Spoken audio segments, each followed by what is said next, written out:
Chapter 3, Part A, of Aces Up by Covington Clarke. Night Raiders. On the following Tuesday morning, a group of 2 Spads and several Nieuports were delivered to Major Cowan's pursuit squadron at Is-sur-Tille. A Lieutenant Smoot, one of the ferry pilots who had flown up one of the Nieuports, sought to ease the pain caused by his own lowly calling by taunting Tex Yancey, an extremely dangerous pastime, for Tex had a ready tongue. "When you buccos have washed out these planes," he said, "the old man will see the error of his way and send us up to do the real flying. What's left of this gang will then be put to ferrying. Did any of you ever see a Spad or a Nieuport before?" Yancey, standing well over 6 feet, looked down on him pityingly. "Did you say your name was Smoot or Snoot?" "Smoot, eh? Well, transportation to the rear is waitin' for you at headquarters. Don't let me keep you waitin'. I'm surprised you're not pushin' a wheelbarrow in a labor battalion, the way you set that Nieuport down a few minutes ago. Clear out, soldier. This squadron is gettin' ready to do some plain and fancy flyin'. I don't want you to have heart trouble." "Huh. You'll have heart trouble the first time you try to land one of those Spads. You'll think you have been trained on a peanut roaster. Who's the Britisher over there snooping around with Cowan?" "Name's McGee, but he's not a Limey. He's an American. I'm told he won a couple of medals in the RFC and has 16 Huns to his credit. He must be good, though he doesn't wear the medals to prove it. Not a bit of swank." "What's he doing here?" "He's an instructor," Yancey replied without hesitation. "Oh-ho. So you still need instruction. I heard that Cowan knows it all."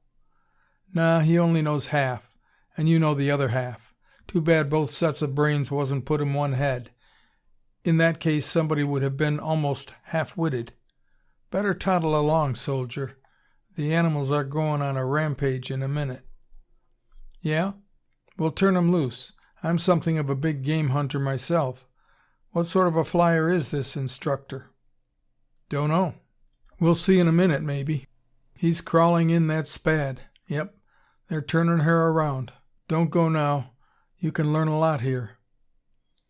During the next 10 minutes, the entire squadron, and the ferry pilots, were given an excellent opportunity to form their own conclusions about McGee's ability to fly.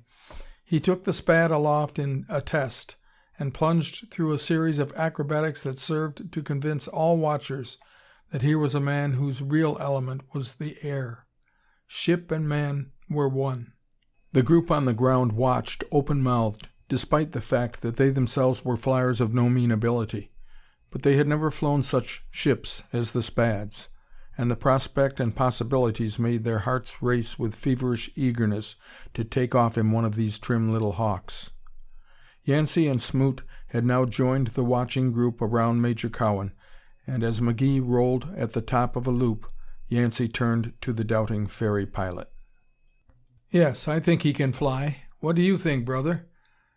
When you can do stick work like that, you'll be sent up here to join us."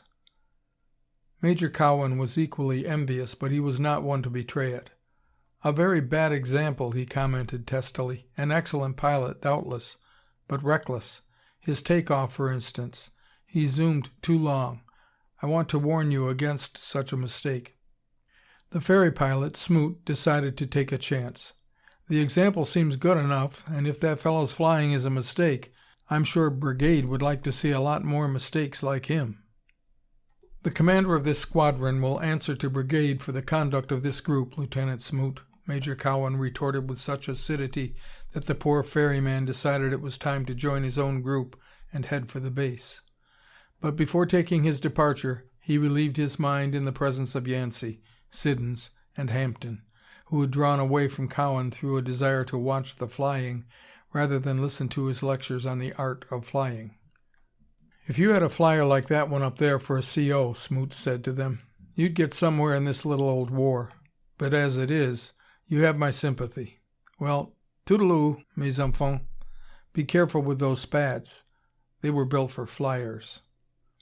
"You be careful that you don't fall out of that motorcycle sidecar on the way back," Yancey retorted.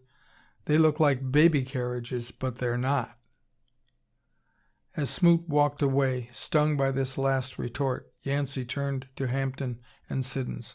"How'd you like to have a flyer like that in this outfit?" he asked.